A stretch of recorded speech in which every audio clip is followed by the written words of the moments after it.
When we look at ancient Egypt, we often hear of Osiris, the green-faced god of resurrection. But Osiris' story is incomplete without the women who made him whole again. I want to take you on a journey into the divine feminine, the feminine mysteries of Egypt. Hathor, Nebuchadnezzar, and Da'uset, or as you may know them, Hathor, Nephthys, and Isis. Not three goddesses stitched together, but three faces of the cosmic feminine, the mother, the shadow, and the Panthea, the all-goddess.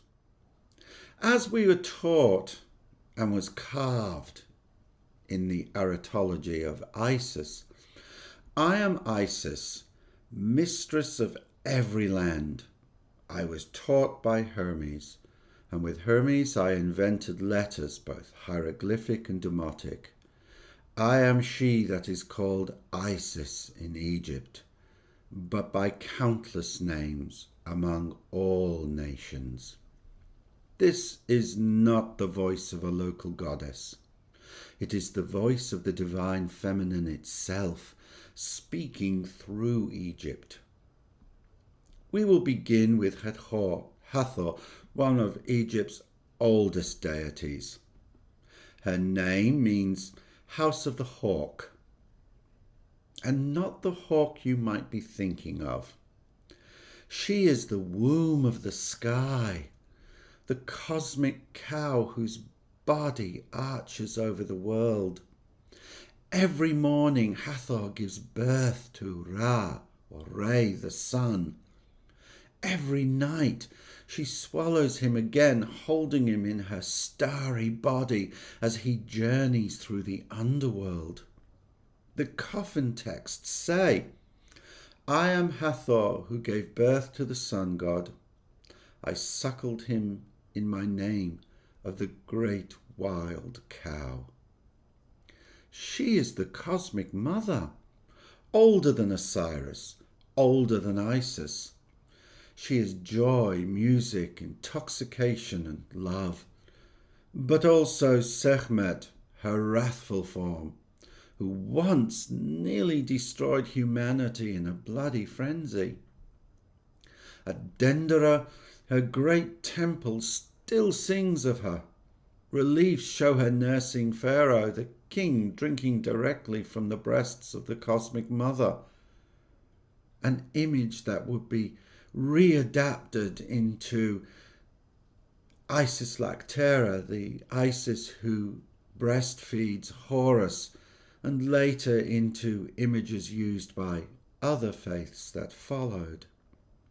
So Hathor is both primordial womb and ecstatic joy. She is not tamed, not narrowed. She is the matrix of life itself. Next, we meet Nebuchadnezzar, Nephthys. Her name means Lady of the House, but the house here is not a domestic chamber. It's the house of initiation, the house of death. Nephthys is the shadowed one. She belongs to the night, the desert, the threshold. She is not, as she was later depicted, the sister of Isis. She is something far more ancient. The pyramid texts invoke her. Nephthys has embraced you in her arms, she who is at the head of the gods. She is a psychopomp, guiding souls between the realms. Before Osiris rose to prominence, Nephthys was already present, paired with Anubis.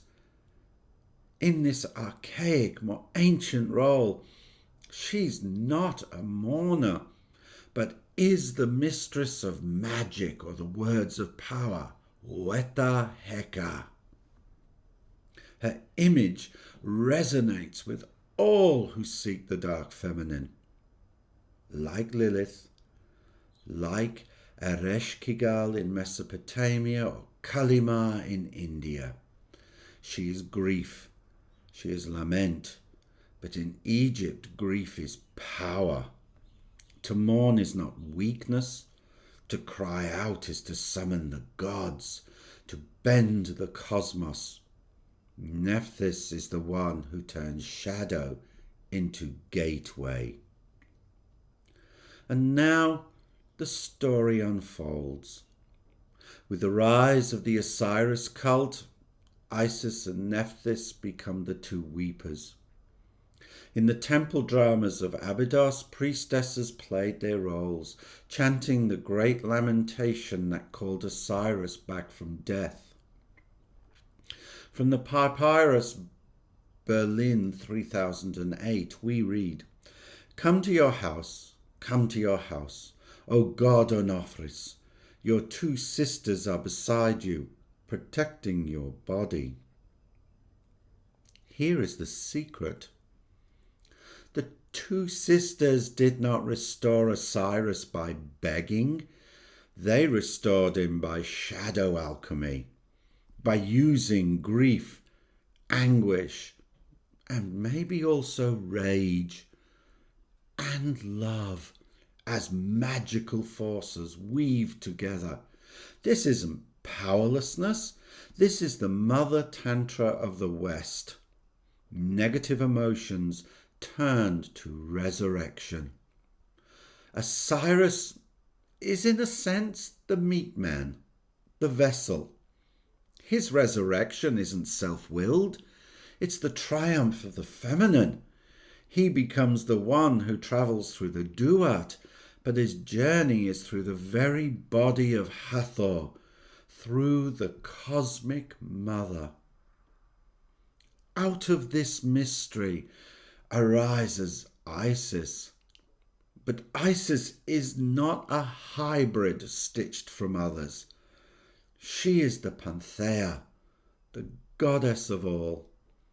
She inherits Hathor's cosmic joy, Nephthys' shadow power, and her own magician queen identity.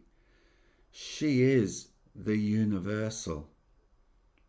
The aretalogies of Isis, inscribed across the Mediterranean, thunder her voice.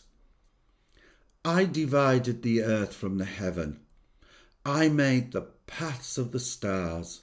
The sun and moon are under my orders. I invented navigation. I taught men and women to honour the gods. In the Ptolemaic and Roman world, Isis became the universal goddess, patron of sailors, mothers, kings, magicians. Her temples at Philae and across the empire testify to her role as Panthea. Isis is not one goddess among many. She is the feminine in fullness. And now we see the deeper theology. Hathor, Nephthys and Isis, Hathor, Nebet-Het and Auset are not three, but one. Hathor, cosmic mother, womb of creation. Nephthys, shadow sister, psychopomp and mistress of transformation. And Isis, Panthea, the all-goddess, the fullness of the feminine. Together they form a triune goddess, not unlike the Tridevi of India, not unlike the triple goddesses of Celtic myth. Egypt too had its mother, shadow and Panthea. Plutarch, writing on Isis and Osiris, said, Isis is the female principle of nature, receptive in every form, and she is the cause of birth and growth. And the temple of Sais declares, I am all that has been, is, and shall be. No mortal has ever lifted my veil. This is the theology of the cosmic feminine, the Triune Goddess who reveals herself in three masks: Mother, Shadow, and Panthea. To follow Hathor, Nephthys, and Isis is not to study myths of the past. It is to encounter living wisdom hidden in plain sight, as all true mysteries are. These goddesses speak to us in our own time, a time when culture wars, politics, and warring camps seek to divide, a time when we are taught to confuse domination with power. But the feminine shows us another way. Hathor, Nephthys, and Isis whisper that true power is not found in conquest, but in transformation. Hathor reminds us that life itself is a gift of the Cosmic Mother. Nephthys teaches us that shadow, grief, rage, and endings can be transmuted into gateways of strength. And Isis shows us that all faces of the feminine are one, the All-Goddess, the Panthea.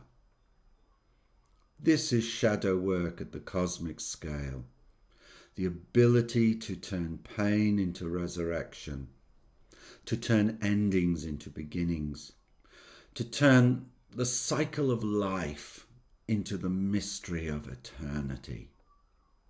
And this is not an abstract truth.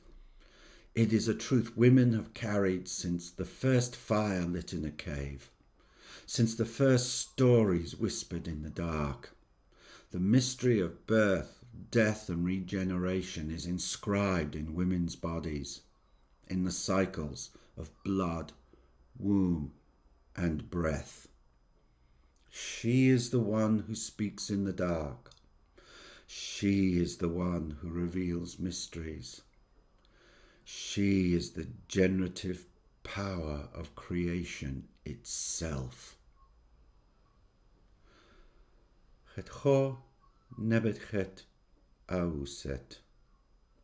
Hathor, Nephthys, Isis.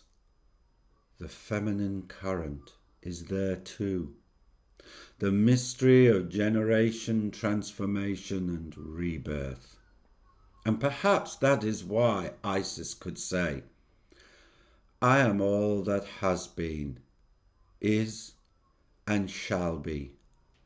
No mortal has ever lifted my veil.